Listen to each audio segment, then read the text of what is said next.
OFPG Voices is brought to you by the following sponsors. Calliope Games, publisher of Roll For It, Suro, and Enchanted Plumes. They publish tabletop games for players of all ages and skill levels. Their games are crafted to inspire laughter and fun. Board&Dice. Board&Dice designs and publishes family and strategy board games. Two of their most recent releases, Origins First Builders and Mandala Stones. They recently announced their Ally program, primarily aimed at welcoming and supporting people of color and the LGBTQ+ community in the hobby. Rose Gauntlet Entertainment, publisher of the upcoming game Keystone North America, available on pre-order. Rose Gauntlet Entertainment believes that games are for everyone and that their greatest purpose is to bring people together. Modiphius Entertainment is a British entertainment publisher of the upcoming game Skyrim adventure game and their latest release Fallout Wasteland Warfare. Known for publishing role-playing games, board games, miniatures, novels, and cool accessories. Hi everybody, I'm Starla. I'm Mick. And we are Our Fan Plays Games. Voices, yeah. And welcome back to another episode. Yes, and we're still doing Women's History Month, celebrating women. Celebrating women. Yes, women. That's right. Yes. Well, as always, we've got some great contributors for you. Yes, we do. Always. Yes. Always. In this episode, we've got Designer's Corner with Fertessa Allyse. Oh, yes. And we've got Panda Talks with Yeah. Amanda Panda. Yeah. And after that, we're going to hear from Aaron from GameEnthus with how to play. Yes. And last but not least, Oh, we yeah. have Talking Games with Maggie, Megan, and Chris from We're Playing Games. They gonna bring the funny, baby. Yeah. Love it. So buckle up, stay tuned. We got a lot for you. Now, first, we're going to hear from Starla on her Good Humans because she got something really important to say. So let's hear it, family. Here we go. Hello, everybody. Welcome back to Good Humans.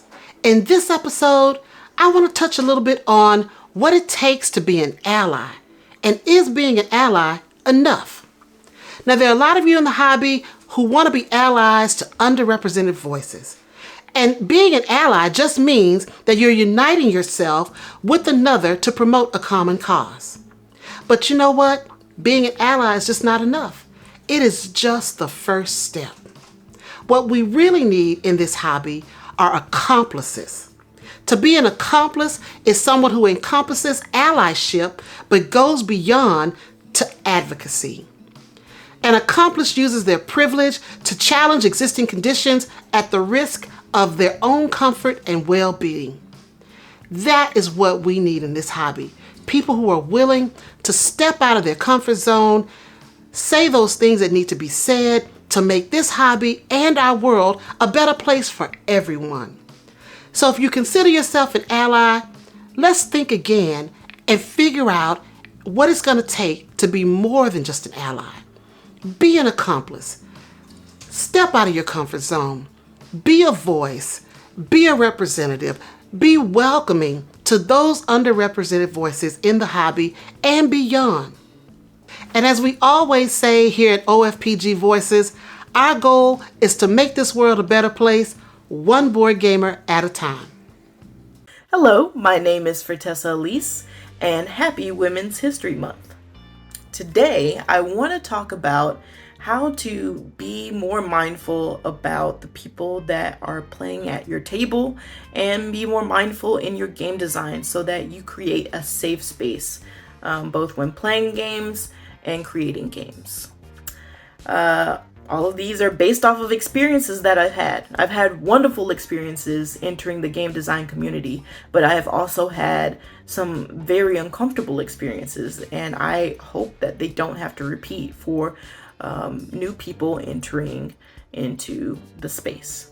So, number one, please be very mindful of the language that you use when you are at the table.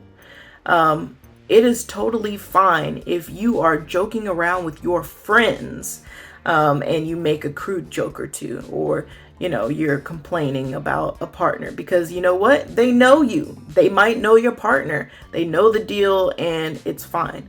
But whenever you do those things at a table where somebody doesn't know you, even if it's just one person out of 5 that is a stranger, or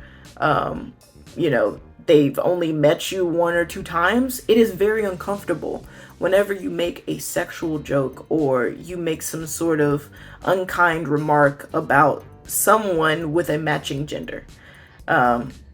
Because I can tell you, when it happens to me, I am either A, thinking about why you chose to say that when clearly I am sitting here and have very similar features to the person that you're berating, or B, I'm wondering, why in the world would you make that kind of joke while I am sitting here? Like, in what world is it okay for you to make that kind of joke? It's really unsettling, and immediately takes me out of the enjoyment of the game. And I don't want to be at a table with people who do that.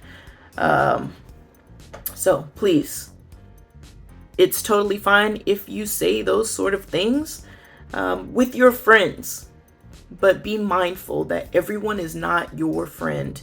And even if you have met them once or twice, that still does not make them necessarily comfortable with you saying something like that. And when you do that with a person who does not know you, it changes the table from a safe space to an unsafe one.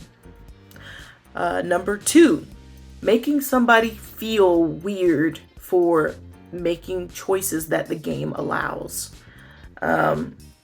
This is something which may not be necessarily pegged to gender, but it's happened to me in a situation where gender came into the situation.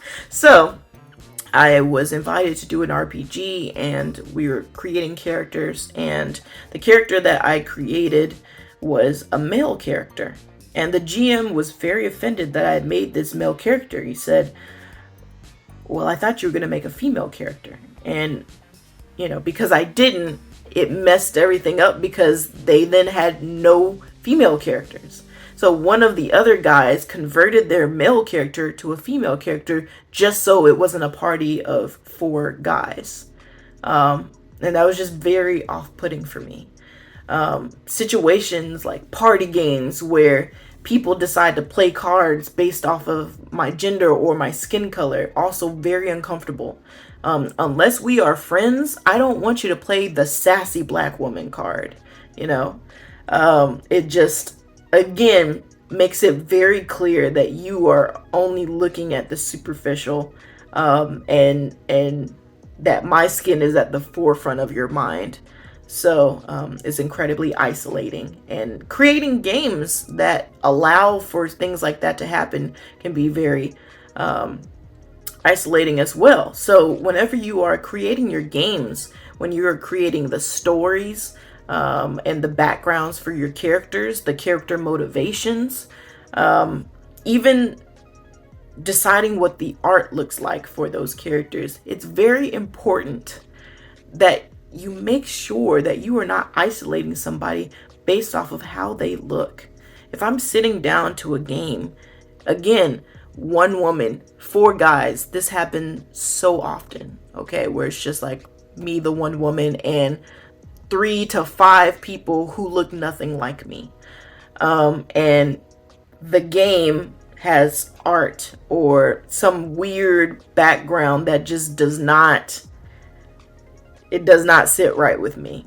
And everyone else is just like, oh, this is great. Look at this. They're laughing, having a great time. And you feel like the bad one because it makes you uncomfortable. So again, that becomes somewhat of an unsafe space because you don't have a platform to speak up because it feels like you are making too much of it. And also, you're not able to dive into the game because immediately you've been rejected on a different level just by the components of the game. So please be mindful when you are fleshing out these characters, whether it's how they look, how they talk, and what their background or their story is, because that is important. And then the last thing is, please, this is something that happens more online, but please do not enter safe spaces for minority groups just to prove your point.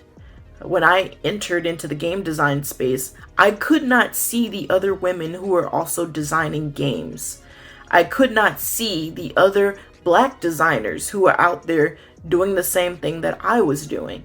And whether it was out at conventions or online, it was very difficult to see these people. And I would go to spaces specifically geared for people of color or for women. And people who were not in that group would then go into that forum just to make negative comments.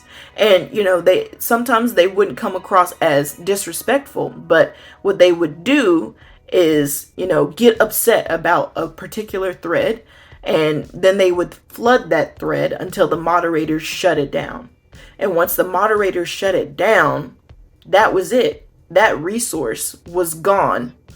And so whenever you feel very strongly about something, that's great. I'm glad you feel something. But it's very important that you pick the right time and place to say those things. And a safe space for a minority group is not the place or the time. Whenever you shut down threads within those spaces, what happens are the people who observed those threads silently or, participated in those threads, they then withdraw from the space. I saw that where, people were monitoring a thread that got locked and they said, oh, I'm no longer going to try and participate in the event that this thread was talking about. Or I participated in the event this thread is talking about, but I remained absolutely silent because I was afraid of the feedback that thread had gotten being focused on me. It creates this unsafe and fearful space. So, have your opinions, disagree if you want to, but please do not enter spaces that are not designated for you, because they are there to encourage new people getting into the hobby, to overcome those extra barriers that you don't face. You may not see it, you may not understand it, but there are barriers there, and people are trying to come together so they don't feel alone or isolated as they try to, enjoy the hobby together. And that's okay. So I hope that some of these words help. I hope they help with game design or just some future interactions if you see it, or if you experience it. And I hope you have a good rest of your month. All right, bye. Hello everyone! For this episode of Panda Talks, I'm talking with Desiree! Yay! Thank you, Amanda! I'm so glad I got to meet her. We are currently at GAMA Expo right now, and exactly. And I got to meet her at a first look that GAMA's doing for the media peeps, and that's awesome because this is a new program that GAMA's doing. And so I was like, hey, you should join me for the segment of Panda Talk. So, Desiree, Yes. What got you into board games? So, one, I love music, and so that helped me create the card game that I have today called Dub This, the card game where you can mix and match any song. And naturally, by training, I'm an educator. So I taught 2nd grade, I taught 4th grade, and so Dub This gave me the opportunity to combine my passions of music and education and just teaching people something new that they maybe haven't played or heard before, like my card game. So that's really how I got into it. I didn't anticipate that I'd ever design a card game, but here I am, and I'm grateful for the opportunity. Awesome. So when does the card game come out, or has it already come out? Yeah, so it's already out. It's available on my website, www.dubthisgame.com, and that's where we are right now, just pushing it out and getting it brand awareness and getting it into stores, hopefully, while here at GAMA. Awesome sauce. Yes. So what kind of games do you like to play? Yeah, so the kind of games I like to play are definitely strategy games, critical thinking, team building games. I would say anything that is music related is always good for me because I love music. That's why I'm here. That's why I created the game I have. But yeah, those kind of games, card games, pop culture games, I like those kind of pop culture references too. Awesome, so fun. So why don't you show off some of your games? Yes, I sure can. So here's the box, right? Dub this. So there are words and phrases in the deck. And so the idea is using any word or phrase in the deck, you start a song. Whatever song pops into your head, nursery rhyme, commercial jingle, any song goes. So for example, I would sing, let's get it started. Ha! Let's get it started in here. Let's get it started. Ha! Let's get it started in here. And because I stopped on the word here, it would be Amanda's job or anybody else's job to start with a new song using the word here or 2 words before, depending on what song you're thinking. So that's the idea of Dub This. It's all about mixing and matching different songs from different genres, simply because that's the way my brain works. I'm always listening to different types of music, jumping from song to song, lyrics to lyrics. And so I enjoy it. And yeah. What's the player count range of this? Absolutely. So minimum, it could be 2 people going head to head. Yeah. I have done 30 people. I have yet to do more, but because you can play it in teams, right? You can do 6 teams of 5 teams, however you want to do it. So that's why the player count, it could range, right? The teams, I would say, are more fun because people get intense. Because you're able to challenge people. If you think their lyrics are incorrect, you can challenge them. If you think they freestyled and made it up, you can challenge them. And oftentimes I find when people challenge with the lyrics and they realize, they actually were wrong, it gets to be a big deal because if you're wrong, the team you challenge can choose to double the points of the card and earn 4 points or take all of your team's points that you earned. So it gets intense. Wow. And a ball of energy, high intensity, and a ball of fun. Awesome. Now, when we talked earlier, you said you could make up your own lyrics. You can make up your own song, right? Yes. I do encourage people not to always freestyle because otherwise the game would just be people going back and forth freestyling. Yeah. But to use songs that they know and love because we all know different music. Right. If you're using music that I may have never heard of, that might encourage me to challenge you, but I still have to be careful because if it's a real song, then, I kind of messed up there. So, yeah. Okay, that's cool. So, when does the game end? Yeah, so the game ends. It depends which level you're playing. So I know there are some people who are like, oh man, I don't know if I can think of a song that quickly. But once they get into the groove of it, they realize soon that okay, I understand this. So, for example, there's a beginner level. Started from the bottom. You get 1 minute to dub. So that means thinking of a new song to mix and match. You also get request lines. It's like lifelines, but it's Dub This, so it's request lines. So you get extra request lines for the beginner round. You have the medium round in the mix. And then you also have the advanced. It's levels to this, which is a little bit different between the beginner round and the medium round. So for the beginner, it's the first team to 30 points. For the for the medium, first team to 20 points. And the advanced level, it all depends on the first team to get the cards out of their hands. So that one's a little bit different. But when you're playing with teams, it tends to go a little bit faster, I would say, than when you're playing just with one-on-one. But like I said, it gets intense. It's just a great time. It's just a great time. Just to wrap up, Desiree, where can they find you and your wonderful game? Yes, so you can find me on Instagram at DubThisGame. Everything on Facebook at DubThisGame. The handle's the same.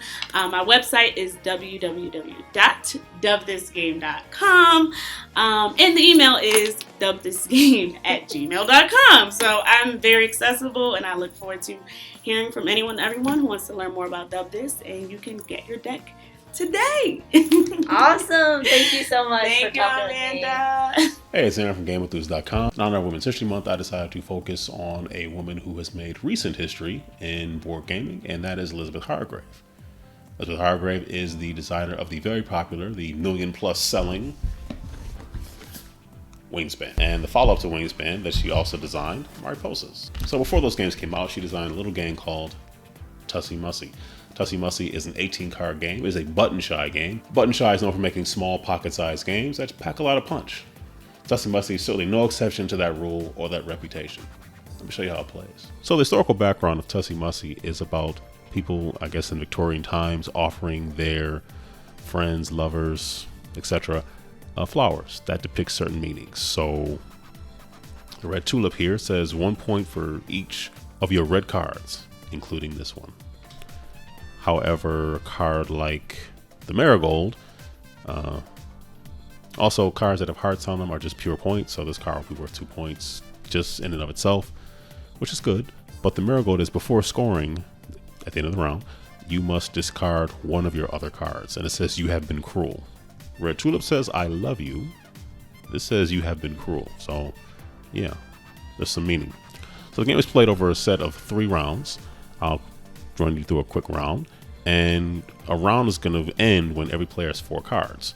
So the player that starts, the first player, is going to draw 2 cards. Everybody's turn will consist of the same types of steps. So on a turn, you have 2 cards. And what players are going to be able to do is they're going to be able to offer those cards to the player on their left until everybody has 2 cards. And then once everybody has 2 cards, they would start offering them to the player on their right. The player who has these 2 cards could choose to, maybe they want to keep the camellia, so they put that one face down, and then they keep the snapdragon face up. They would offer that to the player on their left. The player on the left can choose which one they want to take. However, if they take the snapdragon, they would put it in front of them, and that becomes their bouquet. But if the player they're offering the card to takes the face down card, that will become a keepsake and would remain face down until the end of the round when they flip it over. Now they can look at it. They can look at it before they choose it. They can look at it after they've chosen it, but then they'll put it face down. It just means it's more so other players can't see everything that they have. So that's pretty much how it works. Let me run you through a quick round. Player 1 is going to be, for whatever reason, this 8-bit dough Wii, GameCube, PC, Switch adapter. Player 2 is going to be this cocoa butter lip balm. And then player 3 is going to be this unisonic solar powered calculator. Once again, just enjoy the randomness. Don't think too much about it. Don't, just enjoy the randomness. Player 1, this adapter has a choice to make. They're just going to take the camellia because it offers a heart. So I'm going to put that face down and then keep the daisy face up. Player 2 can choose between the 2 of these. So let's say player 2, because they don't have anything yet, they probably figure whatever's face down is probably pretty good. So they're going to take this one, thinking it's probably pretty good. And they're going to end up with this. But what they're going to do is they're going to keep it face down. Like that. And player 1 is going to get the daisy. Now it's on to player 2. They're going to draw 2 cards. They've drawn the marigold, which has 2 hearts on it. Kind of nice. And it says before scoring, you must discard one of the other cards. You may have been cruel. Ooh. And the peony, which has 1 heart on it, it's still a point, says plus 2 points if you have exactly 2 cards in your bouquet. So at the end of the game, you have 2 cards that are face up. This could even be one of them.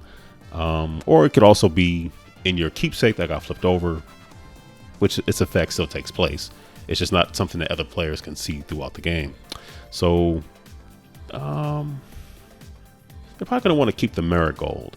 So I'm going to put that face down and keep that one face up. Now, they're offering these to the calculator over here. The calculator has a choice. So they see a heart. So maybe they're like, you know what? I'll just take this because it's a heart. Boom. And player 2 now has 2 keepsake cards, while player 1 and player 3 both have 2 cards. Both have 1 card in their bouquet each. Not bad. So player 3 is going to draw. So they've drawn an orchid, which has a heart, which is a point. And it said this card counts as 1. This card counts as any 1 color. It says you are beautiful. Well, thank you. And the other pink rose says plus 1 point for each pink cards, including this one. We are happy friends. Okay, don't assume how I'm feeling. They probably want this orchid. Plus, this can count as any other color to work with any other card that might say, hey, you get points for having, red, blah, blah, blah. But they have a pink card already. So they get 1 point for each of their pink cards. So this is really worth 2 points, where this one's worth 1. So they're going to offer both of these cards to player 1. Excuse me. Both of these cards to player 1. So player 1's probably thinking, they're giving me a card with a heart, and it counts as any color. So whatever they have must be pretty good, but they don't know what it is. So let's say that, whatever. This is still a really good card. It guarantees you a point, and it can work with any other card that has, the color action with it. So they take that. Cool.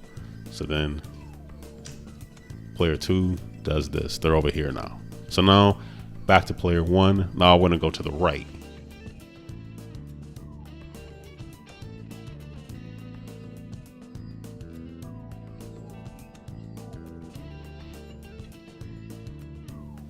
They're going to keep that. So that'll be the end of the round. Everybody has 4 cards, and we would count everybody's score up. So player 1, 1 point for each of your purple cards, including this one. So they have 1 point. 1 point for each of your other cards without a heart. 1, 2, 3. That's 4 points. That'll be 5 just because of the heart, just because. And 1 point for each different color. So they're up to 4, and then that'll be 5, 6, 7. So player 1 has 7 points. Let's see player number 2. They get a point for the heart, and 1 point for each heart on the cards adjacent to this one. Ooh, that probably should. I probably should have put it over here. Well, adjacency is the thing, so that's a missed opportunity. That's 1 point. 1 point for each of the red cards, including this one. So 1, 2. That's 3 total. 4 because of this heart. 5, 6 just because of that. Before scoring, you must discard one of your other cards. Well, okay, I should have started with this one first. So we start with the marigold. So this is getting discarded. Oh boy. So that's 1, 2, 3, and then 1 point for each of your red cards. 4, 5. So that's 5 points. That's not bad. So player 3, the calculator, is going to get 1 point for this heart, plus 2 points. You have exactly 2 cards in your bouquet. I had that. So that's 3. This gives me nothing. This one gives me 1 point for each pink card, including this one. So that's 4, 5. And this one is 6, just because of the heart. And then 1 point for each card adjacent to this one in your bouquet. And there's 1 card adjacent to it. So that's 6. So that was round 1, and the winner is going to be the 8-bit Do Wii GameCube PC Switch adapter with 7 points. The Cocoa Butter Lip Balm has 2 points. I'm sorry, Cocoa Butter Lip Balm, I believe, has 5 points, and the calculator, unfortunately, only got 5 points.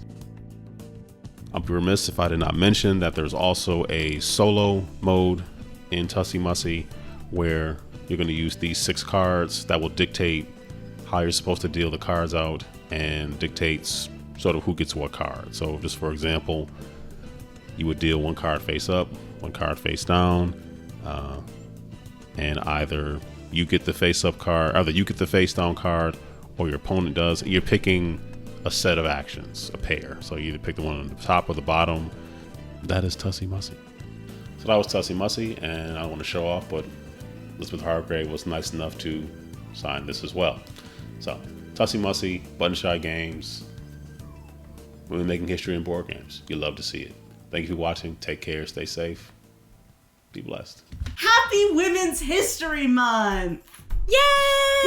Woo! We're going to recommend some games to not replace, but that are similar to games you may already like, but are by women. Have you heard of this game? No. It's a brand new game to our shelves. Pandemic. And Pan, oh man, it's good. You know what else is good? Meatball Party! Get Pandemic out of here, because we have a raucous good times co-op game by Heather O'Neill. If you like a co-op game like Pandemic, you're gonna like Meeple Party because it's also about a catastrophic event occurring, but it's a lot lighter in theme. You're trying to throw a great party without getting too stressed out. Instead of the world ending, your social life will end if this party doesn't go good. It's a really fun co-op experience. It's very puzzly, so if you're like a puzzly thinker, this is a great game for you. This game has a lot of like stories that emerge as you play because you're trying to capture events in the party. So it can be like catch people flirting in the bathroom or like try to steal all the cake. It's a lot of fun. It's vast. It's fantasy themed, not pirates. Maybe you've heard of Vast from Leader Games. It's a very fun, asymmetrical, dungeon crawly, crazy game. And we love it. We also love... Labyrinthos. Labyrinthos is by Lindsay Rode. Labyrinthos is also a dungeon crawl, but this time you're in ancient Greece instead of a manor full of spiders. It's true. I love the art in Labyrinthos. It's really elegant gameplay, and there's also asymmetrical powers like in Vast, although they're acquired as I you sort of love that unlock. about this game is Yeah. that I can build my character as I'm playing. Great selling point There's for like a me. little bit of role player. Yeah. And I love trapping my friends in a corner with a big monster as I run for the exit. It's really fun. I also love the standees in this game. I think they are very cool and well made. Beautiful. Tip to toe. Amazing. Bellissima. Or as they say in ancient Greece, bellissikos. Welcome back. If you haven't played Obsession yet, you should. It's a great game, but not this month because it's Women's History Month. Whoa! So instead play Mary, Mr. Darcy. Wow. by Erica Sfano.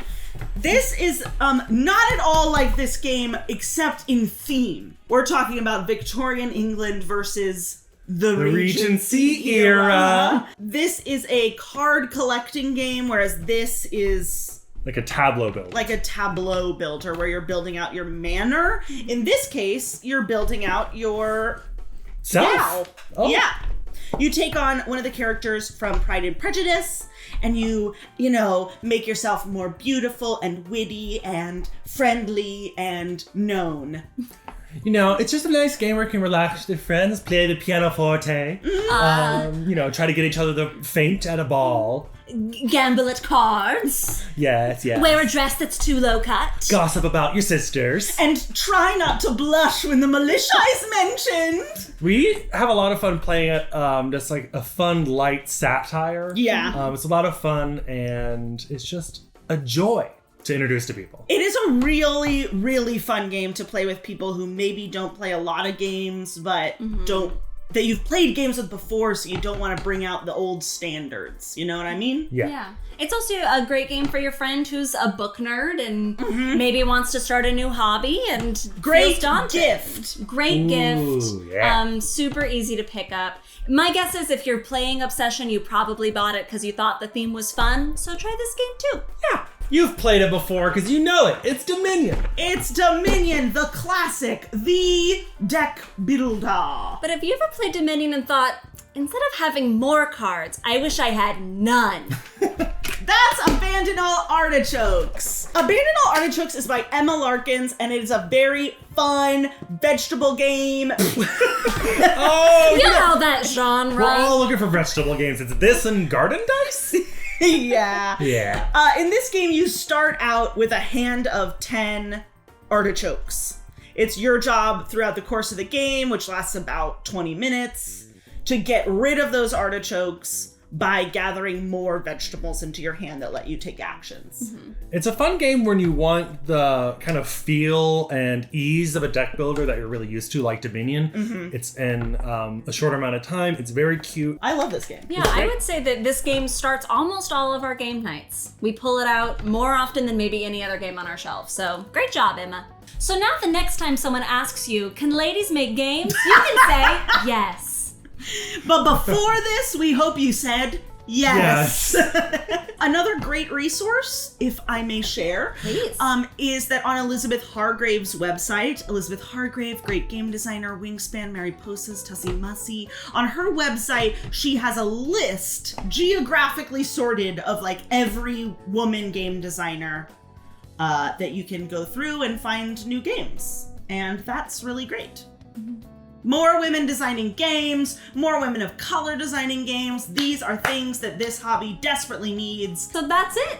We're playing games because we're Playing Games. All right, Yes, another yes. great episode. Yeah. Hey, Starla, I want to tell you, your Good Human segment was so impactful. We do need people in the trenches with us getting Yes. the hands dirty. That's right. We need them in there. No more standing to the side and clapping and saying, good, go, go, go. We need them in there working That's with right, us. to be That an is- accomplice. I'm so happy you said that. That is Thank you. so, that's Thank so you so needed. much. So Thank needed. you. Yes, yes, yes. Yes. And then also with Amanda at GAMA, really talking to some folk that might Yeah. change. The young lady that she interviewed, that was so was good. It really was so good. good.